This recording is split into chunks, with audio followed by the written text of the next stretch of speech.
Fascist Sheikh হাসিনার 15 বছর দীর্ঘ শাসন আমলে ভারত সরকার তার সাথে বিশেষ সম্পর্ক বজায় রেখে বাংলাদেশের গণতন্ত্রকামী মানুষের প্রতি কি কি অন্যায় আচরণ করেছে তেমন 10টা উল্লেখযোগ্য পয়েন্ট আজ আমি আপনাদের সামনে তুলে ধরব। 1 নাম্বার, হাসিনার আমলে ভারত এবং বাংলাদেশ সম্পর্ক ইতিহাসের সবচেয়ে খারাপ অবস্থায় পতিত হয়েছিল, যেখানে বাংলাদেশের স্বার্থ বলে কোনো কিছুর অস্তিত্ব ছিল না। শুধুমাত্র অবৈধভাবে ক্ষমতায় টিকে থাকার বিনিময়ে খুনি হাসিনা বাংলাদেশের সকল স্বার্থ বিসর্জন দিয়ে একতরফাভাবে সবকিছু ইন্ডিয়াকে দিয়ে দিয়েছিল। 2 নাম্বার, বাংলাদেশের জাতীয় সংসদের নির্বাচন সহ সকল ধরনের স্থানীয় সরকার নির্বাচন ব্যবস্থা ধ্বংস করে শেখ হাসিনা ভয়ঙ্কর স্বৈরতান্ত্রিক একদলীয় ফ্যাসিস্ট শাসন ব্যবস্থা চালু করেছিল। সেই ব্যবস্থাকে ইন্ডিয়া প্রতিবেশী দেশের আভ্যন্তরীণ বিষয় বলে প্রশ্রয় দিয়েছে এবং গণতান্ত্রিক এবং মুক্ত বিশ্বকে এমন অপরাধমূলক আচরণের বিরুদ্ধে কথা বলতে এবং প্রশ্ন তুলতে বাধা দিয়েছে। 3 নাম্বার পয়েন্ট, দমন পীড়নের মাধ্যমে ছলে বলে কৌশলে বিরোধী দলের অংশগ্রহণের সুযোগ নিঃশেষ এবং নিশ্চিহ্ন করা হয়েছে। জনপ্রশাসন, পুলিশ, সেনাবাহিনী বিচার ব্যবস্থাকে যথেচ্ছ ব্যবহার করে ভোট কারচুপি এবং জালিয়াতির মাধ্যমে বারে বারে নিজেদেরকে বিজয়ী ঘোষণা করেছিল ফ্যাসিস্ট আওয়ামী লীগ। আর শেখ হাসিনার সেই অবৈধ সরকারকে কে প্রথম স্বীকৃতি প্রদান করবে বা বৈধতা দেবে তা নিয়ে তীব্র প্রতিযোগিতায় লিপ্ত হতো ইন্ডিয়া এবং চীন। এক্ষেত্রে কর্তৃত্ববাদী চীনের সাথে তথাকথিত বৃহত্তর গণতন্ত্রের দেশ ইন্ডিয়ার আচরণের বিন্দুমাত্র পার্থক্য ছিল না। সরাসরি বাংলাদেশের আভ্যন্তরীণ রাজনীতিতে, ভোটের রাজনীতিতে হস্তক্ষেপ করেছে ইন্ডিয়া। অসংখ্য উদাহরণ আছে। 4 নাম্বার পয়েন্ট, বাংলাদেশের সংখ্যাগরিষ্ঠ মানুষের উপরে খুনি হাসিনার শাসনামলে ব্যাপক মানবাধিকার লঙ্ঘনের পক্ষে রাজনৈতিক সমর্থন জুগিয়েছে। বিশ্ব পরিমণ্ডলে অপরাধীর পক্ষে দাঁড়িয়েছে ভারত রাষ্ট্র। এর বিরুদ্ধে প্রতিবাদ করেছে, বিশ্ব বিবেক জাগ্রত করার চেষ্টা করেছে আন্তর্জাতিক মানবাধিকার সংস্থাগুলো, যেমন Asian human rights commission, amnesty international, human rights watch, FIDH আর RFK হিউম্যান রাইটস ফাউন্ডেশন। বিরোধী দলগুলো এবং রাজনৈতিক ভিন্ন মতাবলম্বীদের দমন করতে এমন হাজার হাজার নেতাকর্মীদের বিরুদ্ধে মিথ্যা মামলা মোকদ্দমা দিয়ে তাদেরকে নিষ্ক্রিয় করা। শুধু তাই না, গ্রেপ্তারকৃত বিরোধী নেতাকর্মীরা হেফাজতে নির্যাতনের শিকার হতেন। অনেকে কারাগারে চিকিৎসার অভাবে এবং নির্যাতনে মারা গেছে। বিরোধী দলীয় সমাবেশ এবং আন্দোলনের উপরে সরকার সমর্থিত বাহিনী নিয়মিতভাবেই সংঘবদ্ধ হামলা করেছে এবং সকল ক্ষেত্রে এইসব অপরাধীরা বিচার থেকে রেহাই পেয়েছে। আইন শৃঙ্খলা বাহিনী, বিশেষ করে র্যাব এবং পুলিশ অজস্র বিচার বহির্ভূত হত্যাকাণ্ড ঘটিয়েছে। ক্রসফায়ার বা বন্দুকযুদ্ধ নামের ঘটনাগুলোতে বহু বিরোধী দলের নেতা কর্মী প্রাণ হারিয়েছে। বিরোধী দলের নেতাকর্মী, সাংবাদিক, নাগরিক সমাজের অজস্র নেতাকর্মীদের গুম করা হয়েছে এবং এই কাজে নীরব সমর্থন জানিয়েছে সব সময় ভারত রাষ্ট্র। 5 নাম্বার পয়েন্ট,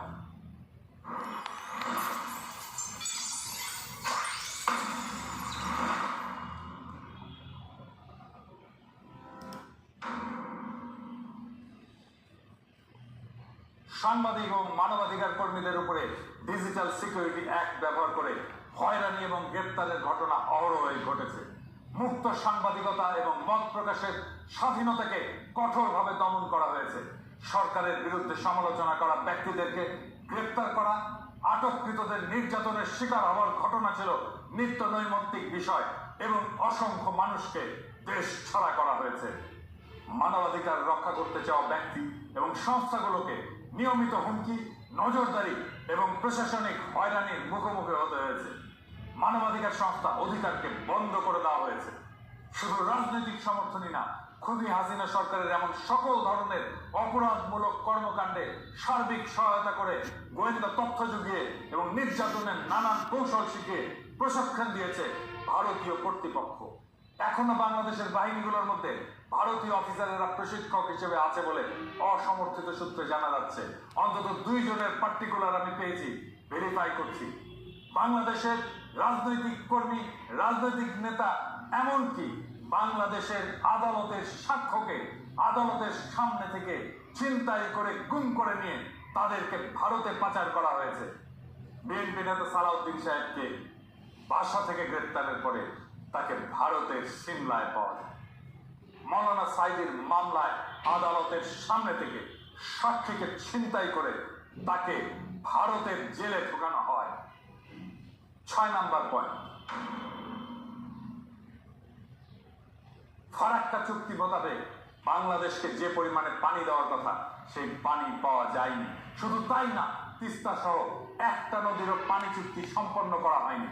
ইন্ডিয়া থেকে আসা সব কয়টি অভিন্ন আন্তর্জাতিক নদীতে বাঁধ দিয়ে পানি প্রবাহ আটকে ফেলেছে ভারত। সে দেশের অভ্যন্তরে বাঁধ নির্মাণের ফলে বাংলাদেশের নদীগুলো সব গেছে মরে। নদী আমাদের প্রাণ, আমাদের প্রধান যোগাযোগের মাধ্যম, জীবিকা আর প্রোটিনের উৎস, সেইটা পুরোপুরি ধ্বংস করে দিয়েছে ভারত, যা বাংলাদেশের জনগণের মধ্যে তীব্র অসন্তোষ তৈরি করেছে। 7 নম্বর পয়েন্ট, নানা ধরনের ছলচাতুরি করে ট্যারিফ বসিয়ে ভারতের বাজারে বাংলাদেশি পণ্য ঢুকতে বাধা সৃষ্টি করেছে। আর উল্টো দিকে বাংলাদেশের বাজার ভারতীয় পণ্য দিয়ে 6 লাভ করে দিয়েছে। ফলে 2 দেশের বাণিজ্যে ভারসাম্যহীনতা দীর্ঘদিন ধরে বিদ্যমান, যা বাংলাদেশে অর্থনৈতিক অসন্তোষ সৃষ্টি করেছে।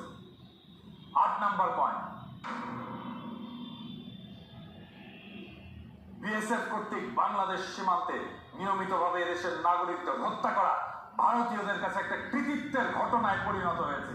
খুনি হাসিনা নিজে, তার স্বরাষ্ট্র সহ অন্যান্য মন্ত্রীরা, এমনকি ডিজি সহ বিজেপির শীর্ষ কর্মকর্তারা এই জন্য নিহত এবং আহতদের দায়ী করতে নির্লজ্জ এই সমস্ত দালালদের কে বুঝাবে যে অবৈধভাবে সীমান্ত পানি দেওয়ার অপরাধে একজন মানুষকে বিনা বিচারে মৃত্যুদণ্ডে দণ্ডিত করা যায় না।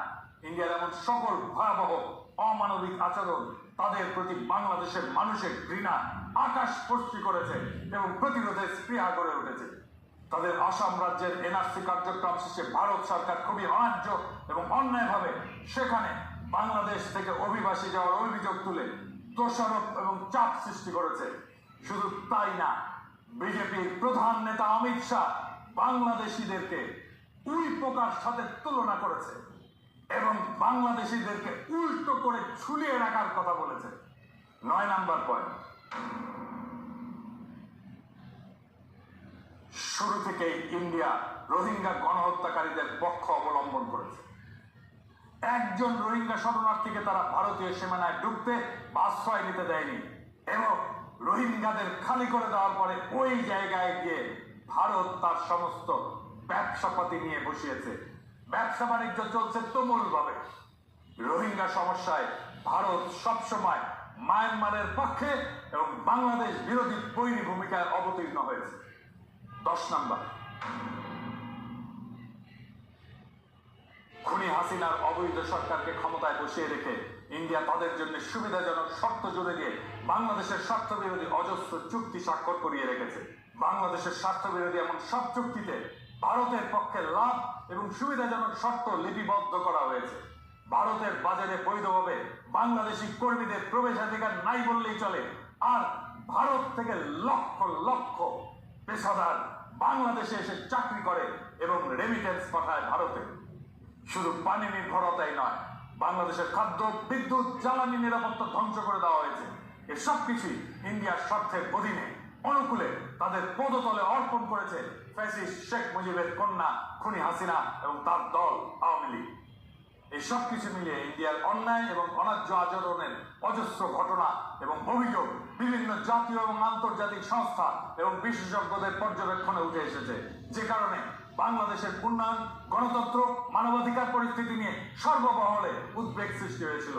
এই পটভূমিতেই সংগঠিত হয় জুলাই বিপ্লব। জুলাই বিপ্লবের লক্ষ্য ছিল হাসিনার উৎখাত শুধু নয়, বাংলাদেশে ভারতীয় আধিপত্যবাদের অবসান এবং রাষ্ট্রকে নতুনভাবে পুনর্গঠন করা। রক্তাক্ত জুলাই গণ অভ্যুত্থানের পর বাংলাদেশের মানুষ শুধু শেখ হাসিনার ফ্যাসিবাদী শাসনের কবল থেকে মুক্তি পায়নি, একই সঙ্গে স্বাধীনতার স্বাদ গ্রহণ করেছে। তার কারণ জগদ্দল পাথরের মতো চেপে বসা একটা ফ্যাসিবাদী দানবীয় সরকার বাংলাদেশের মানুষের জীবন বিপন্ন করে ক্ষমতা কুক্ষিগত করে টিকে থাকতে পারছিল।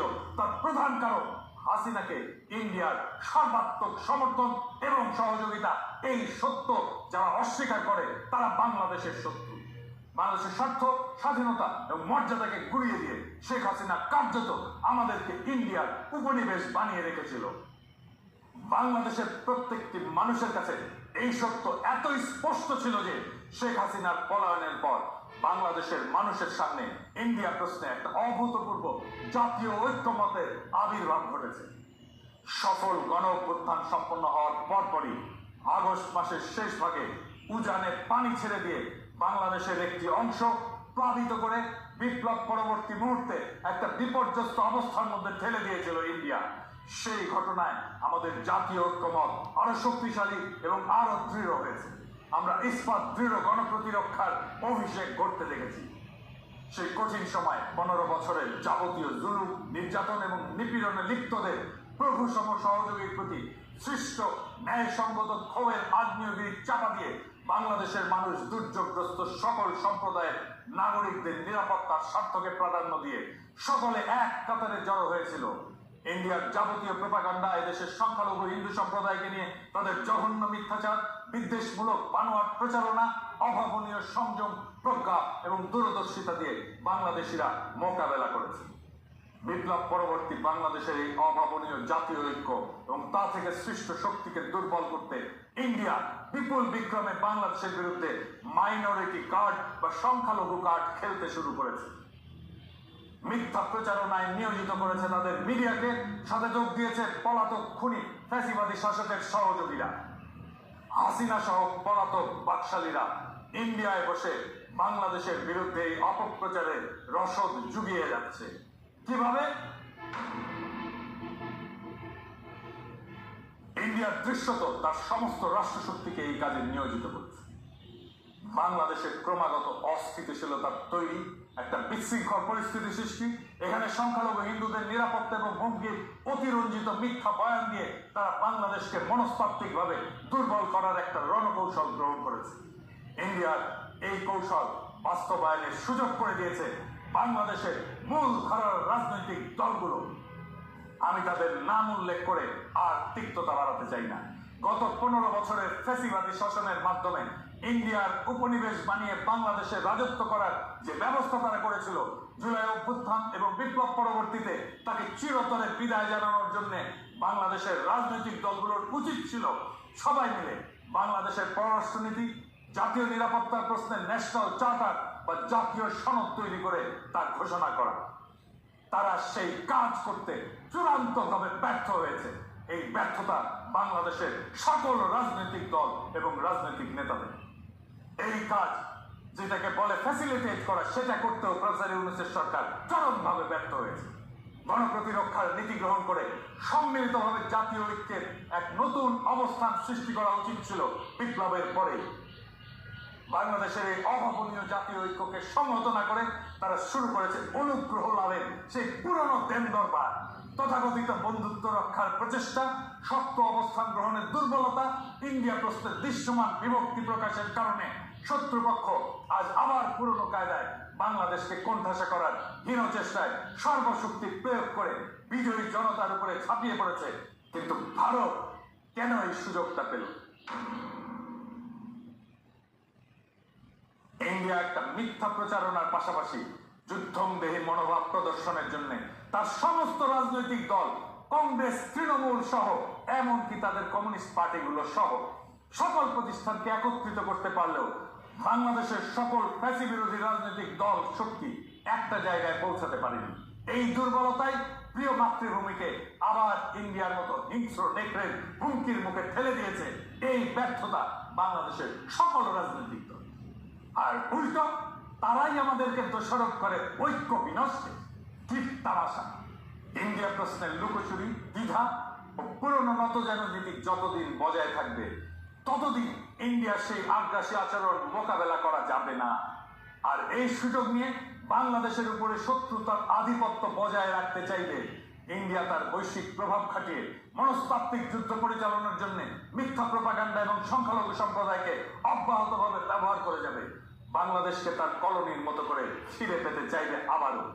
হাসিনাকে ক্ষমতায় রেখে বাংলাদেশ থেকে যে অসম, অন্যায্য এবং একপাক্ষিক সুবিধাগুলো ইন্ডিয়া কুক্ষিগত করেছিল তার সবকিছু বজায় রাখার পন্থা হিসেবে একটা বৈরিক পরিবেশ এবং যুদ্ধনীতি বজায় রাখবে ইন্ডিয়া, এইটা লিখে রাখতে পারে। যারা ভারতের অনুগ্রহ লাভের ইঁদুর দৌড়ে লিপ্ত হলো তারাই বাংলাদেশের সবচেয়ে র্যাডিক্যাল অ্যান্টি ইন্ডিয়ান ফোর্সকে কোণঠাসা করার মিশনে নেমেছে। আপনারা দেখেছেন কিভাবে তারা ভারত প্রশ্নে নতজানু নীতি নিয়েছিল। আমি সেই সব স্মরণ করিয়ে দিয়ে আর তিক্ততা বাড়াতে চাই না। মনে রাখবেন, আমি ইলিয়াস বাংলাদেশের ব্যাপক মানুষের সমর্থনে বৃহৎ রাজনৈতিক দলগুলোর মুখোমুখি দাঁড়িয়ে একরোখা বিরোধিতা করে যাওয়াতেই ভারত প্রশ্নে সবার সুর পাল্টাচ্ছে। সরকারি শুধু না, রাজনৈতিক দলগুলো ভারত প্রশ্নে অনেক বেশি স্বচ্ছ এবং শক্ত ভূমিকা নিচ্ছে। আলহামদুলিল্লাহ। ভারতের এই যুদ্ধের কৌশল এবং অভিষ্ট লক্ষ্য যদি আমরা বুঝতে অক্ষম হই, বাংলাদেশের রাজনৈতিক দলগুলো যদি তাদের ক্ষমতায় আসার অসুস্থ প্রতিযোগিতায় ভারতের আশীর্বাদ পাওয়াকে দেশের স্বার্থ রক্ষার চেয়ে বেশি গুরুত্বপূর্ণ মনে করে, তাহলে হাজার হাজার তরুণের তাজা রক্তের বিনিময়ে অর্জন করা প্রিয় মাতৃভূমির দ্বিতীয় স্বাধীনতা আবারও বিসর্জন দিতে হতে পারে। তাহলে আমাদেরকে আবারও পরাধীনতা বরণ করতে হবে। হাসিনার চেয়েও খারাপ আরেকটি অপশাসকের কাছে আমাদের জীবন, স্বাধীনতা ও ইজ্জত বন্ধক রাখতে বাধ্য হতে হবে। আমরা তা চাই না, আমরা কোনোদিন তা হতে দেব না। আমরা অবশ্যই তা প্রতিরোধ করব জীবন দিয়ে হলে। বাংলাদেশ শুধু একটা ভূখণ্ড না, এটি একটি জ্বলন্ত আদর্শ, একটা সংগ্রামের প্রতীক। হাজার হাজার ছাত্র জনতার রক্তের বিনিময়ে অর্জিত এই মুক্ত মাতৃভূমি আমরা কারো পদতলে সমর্পণ করব না।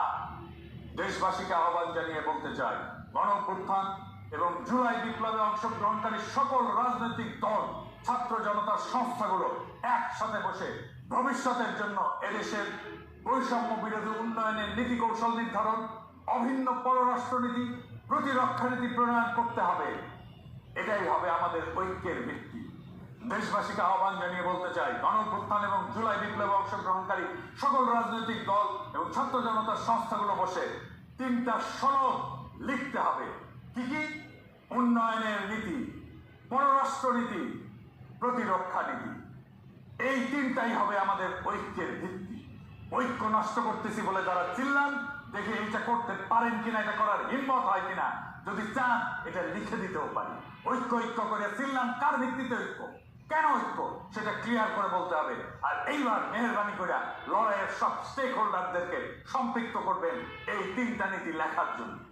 এই 3টা নীতি বা 3টা সনদ লেখার জন্য জাতীয় ঐক্য তখনই সম্ভব হবে যখন একটা লিখিত বা অলিখিত চুক্তি বা সনদ বা চার্টার থাকে। নবী করিম পিস বি আপন হিম একটা চার্টার করছিলেন, মদিনা সনদ। এইরকম একটা সনদ বানান। বাংলাদেশ মুক্ত হয়েছে শুধুমাত্র ভোটের জন্য না, বাংলাদেশ মুক্ত হয়েছে একটা নতুন রাষ্ট্রের জন্য। এটা আমাদের জাতীয় মর্যাদা, স্বাধীনতা এবং ভবিষ্যৎ প্রজন্মের জন্য। এই লড়াইয়ে আমরা জয়ী হব। দেশবাসীকে আশ্বস্ত করে বলতে চাই, আওয়ামী লীগের প্রত্যাবর্তন আর ভারতীয় আধিপত্যবাদের নতুন অভিষেকের চেষ্টা করলে বাংলাদেশ বুক চিতিয়ে প্রতিরোধ করবে। প্রয়োজন হলে আবারও দেবে 1 নদী রক্ত। তবুও সেই আওয়ামী শাসনে ভারতের দাসত্বের জীবনে কখনো ফিরে যাব না। হয় মুক্ত স্বাধীন মাতৃভূমি অথবা মৃত্যু, এর মাঝামাঝি আর কিছু নয়। ইনকিলাব জিন্দাবাদ।